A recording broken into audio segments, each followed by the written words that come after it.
Good afternoon, brothers and sisters, adults and children, friends and family. Welcome.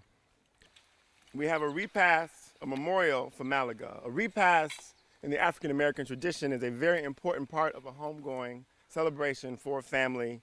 There is always homemade food, and of course the stories that are told at the repast keep whoever has gone alive in memory. Memorials focus our memories. Today we collectively participate in a memorial for the people of Malaga. We will call out their names, we will hear narratives, and we will eat good food. We will remember, we will repast. Feasting in the name of our ancestors, we will pour libation.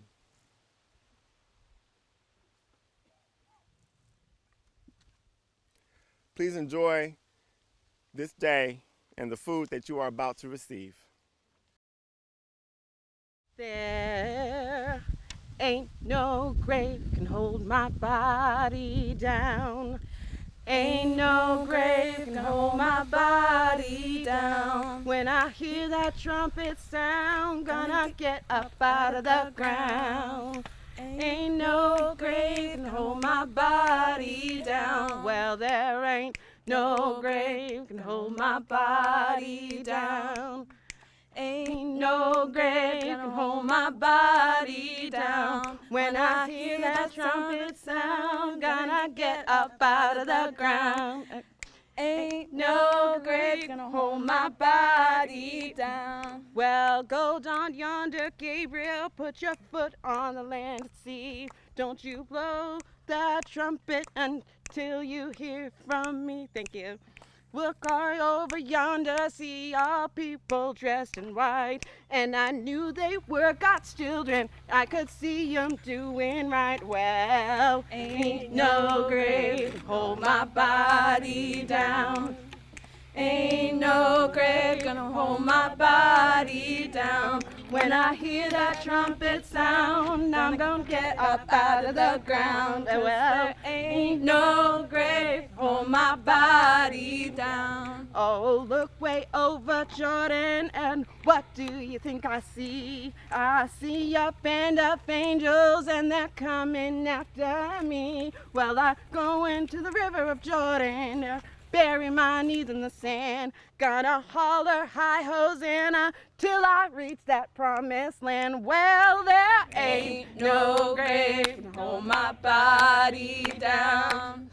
Ain't no grave can hold my body down. When I hear that trumpet sound, gonna get up out of the ground. Well, ain't no grave can hold my body down. Well, then there ain't no grave hold my body down. Well, I said ain't no grave hold my body down. When I hear that trumpet sound, gonna get up out of the ground. 'Cause ain't no way hold my body down.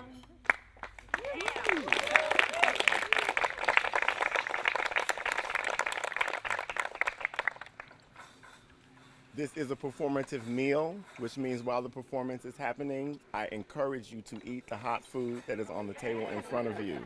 Do not be shy. I felt rude. I understand. But this delicious food is here. This salmon and cod chowder is absolutely delicious. So please eat as the performance unfolds. Thank you very much. Hello. My name is Mars Bisson. I am a student at Snow Pond Arts Academy in Sydney, Maine. I'm here to tell you the real story about one of the residents of Malaga Island, Eliza Griffin. I say the real story because many of the stories that were published in the early 1900s were not true. They were used to create a negative image of the people of Malaga Island. The term Malagite was even used as a slur.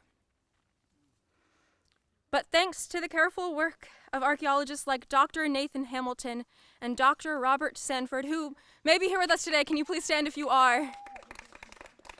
Thank you. and other researchers who work with primary sources. I now know from artifacts and archives, now housed at the Maine State Museum, that the men and women of Malaga fished and had a variety of jobs on the mainland. Eliza Griffin not only fished, but she took in laundry from hotels and families on the mainland. As a matter of fact, a journalist in 1909 wrote that Eliza's laundry business was so successful that it brought in more money than the fishermen. Perhaps some of the thousands of buttons archaeologists discovered were related to Eliza's business. Tureen. Hatchet, Flint. bullets, Shotgun shells, straight razor, fish hooks, Knife. bone knife handle, Clay pipes. buttons, Beads. Johnson's liniment bottle, key, jug, bowl, Milk pan. cup, Drinking glass. nails, Fish hooks. box lock, teapot, stove parts, bottle, Clay pipe. comb, Mug. lamp, Chimney brick. spoon, buttons, beads, pipe bowl, Plates. saucers, Bottles. milk glass dish, Cup. bowls, lamp chimneys, lamp handle. door hinge, Fish hooks. rope, They're and objects. objects. We also know a bit about Eliza Griffin's house. It was actually a ship's cabin before it became her home. To me, this is the sign of a resourceful woman. When money and building materials were scarce, it was a clever idea to use the cabin of an old ship for a house. Eliza Griffin seems like she was a strong and practical woman, and I'm glad to have the opportunity to share her real story with you today. Thank you. Ethan Eastman Russell. Eason Eastman Hattie. McKinney James E. McKinney, Salome. McKinney, Harold Albert. McKinney Estella. McKinney James Irving Jr. McKinney Bessie R. Marion. McKinney Verona Verna B. McKinney, Emma L. McKinney Adelina R. Tripp, Robert. Tripp, Laura. Tripp, Leonard. Tripp Barnes Abby. Tripp Harold A. Tripp Pearl. Murphy, John H. Jerry. Murphy Louisa D. Murphy, John Henry. Murphy George C. Murphy Holman F.D. Marks John Jake. Marks Abby Melvina. Mark Lizzie Francis. Marks Lottie M. Marks Laura Etta. Marks James Henry. And the baby William Allen Marks, called Willie. Parker Anna D. Henry Griffin. Ellen Marks Griffin. Griffin George. Eliza A. Elizabeth Griffin. Emery Griffin. William Allen Griffin. Frank Gomes.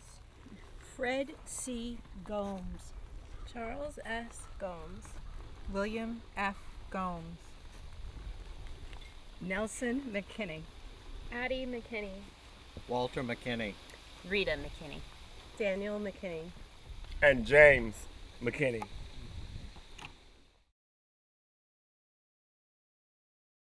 When I rise in the morning, when I rise in the morning, when I rise in the noonday, when I rise in the noonday, when I rise, oh, in the morning, when I rise in the morning,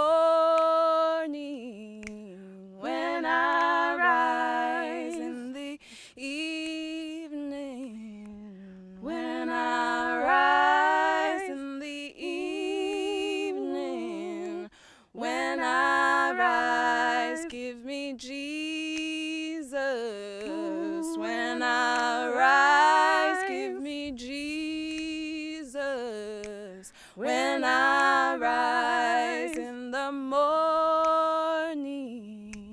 When I rise, give me Jesus.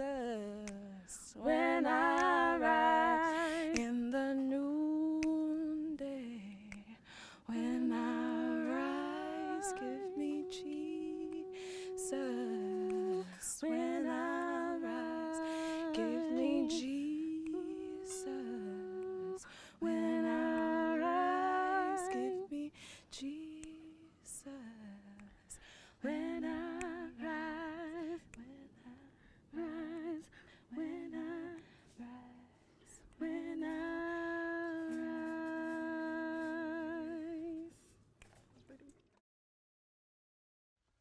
How did you leave?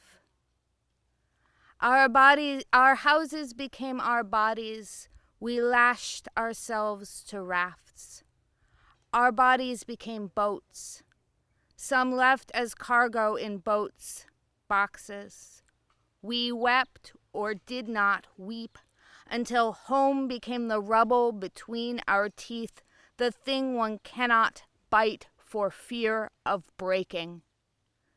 Then we were a people sculpted of wind, and when we left, we scattered as breath, lingered as breath.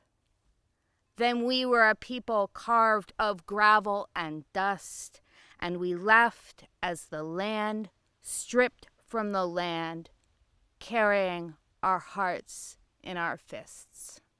Thank you. The Marks family was removed. They, both Jake and Abby were my grandfather's first cousins. In December of 1911, before the dispersal, they held court in their little house. All it took back then was a judge, a doctor, and a sheriff to proclaim them unfit, which they did, and they were taken from their home. They were made to get into a boat. They were not allowed to take anything in case they brought stuff, uncleanliness with them. They went first by boat, then by train, then by stagecoach to what is now this fabulous place called Pineland. That was the Maine School for the Feeble-Minded. Of course, it was the height of the eugenics movement. I would strongly suggest you go back on the REPAST page and read Kate McKinnon's 15-page article. It is amazing. So anyway, when they got there, the men went left, the women went right, or vice versa. I wasn't there. But the youngest was 18 months old. His name was Willie. That's how I knew he was the youngest. I will stand for them. Willie grew up there. He died there. He never saw the outside. And he was 18 months old when he went. A lost life to me. But the important thing is that you need to know that the mother, Abby, was released, and Lottie was finally released, but she was released 2 weeks after having surgery. What do you think that was? Sterilization. She lived to 102. And the neat thing about that day, if you talk about people having an exciting moment, this old man and this old woman came in, and this woman obviously had dementia.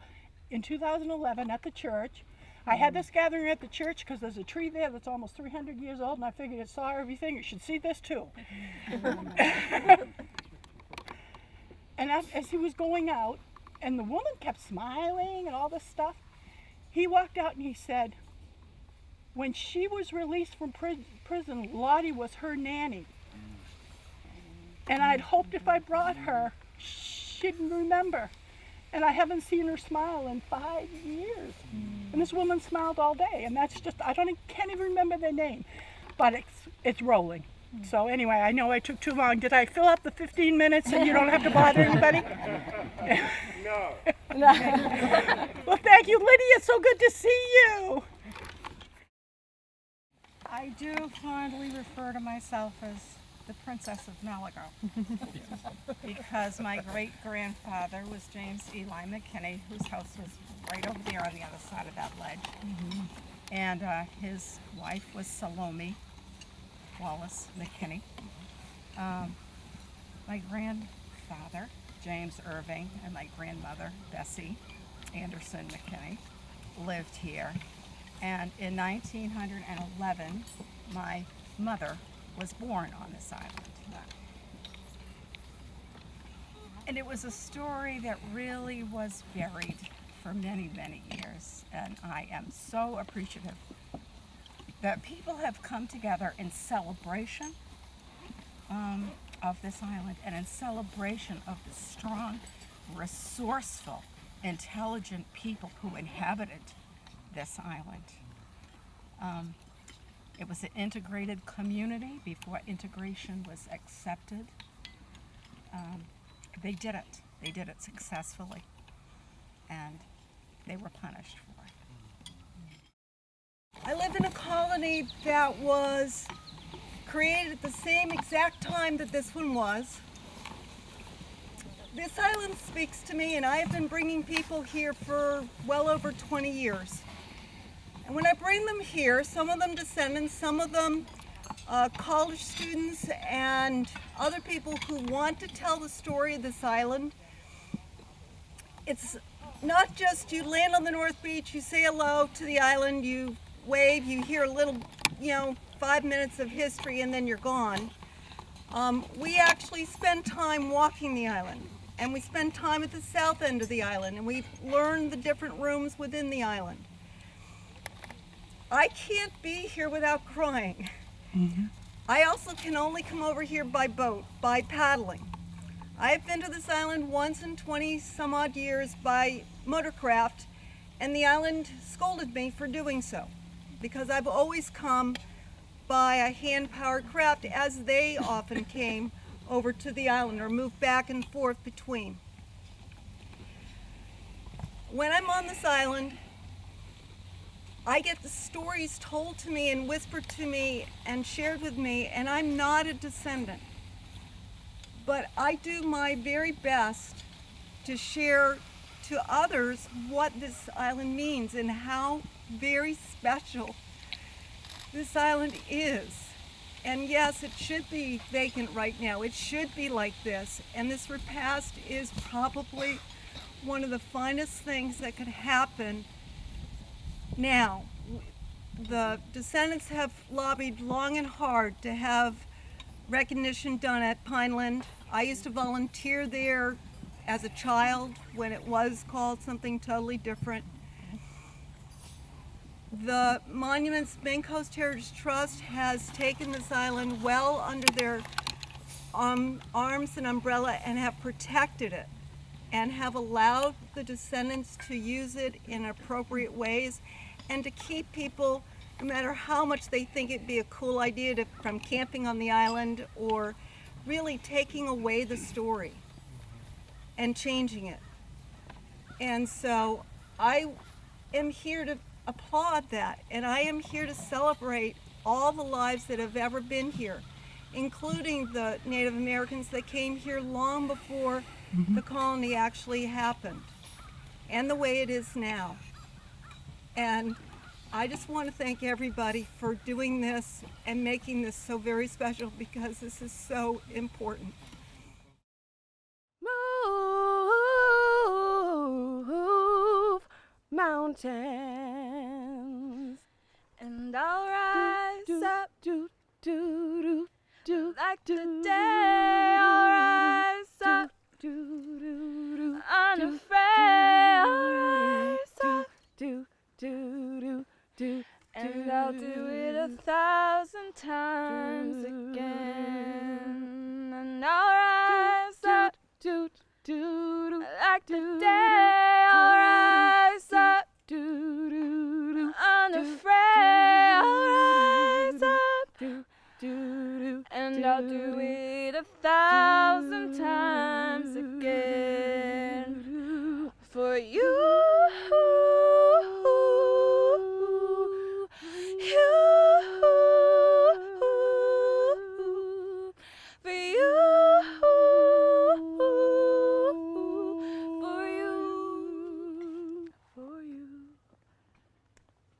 the silence isn't quiet, and it feels like it's getting hard to breathe, and I know you feel like dying, but I promise we'll bring the world to its feet. Move mountains, bring the world to its feet. Move mountains. And I'll rise up, unafraid. I'll rise up, like the waves. I'll rise up, in spite of ache, and I'll do it 1,000 times again. I'll rise up, I'll rise like today. I'll rise up, I'll rise unafraid. I'll rise up, and we'll do it 1,000 times again. For you.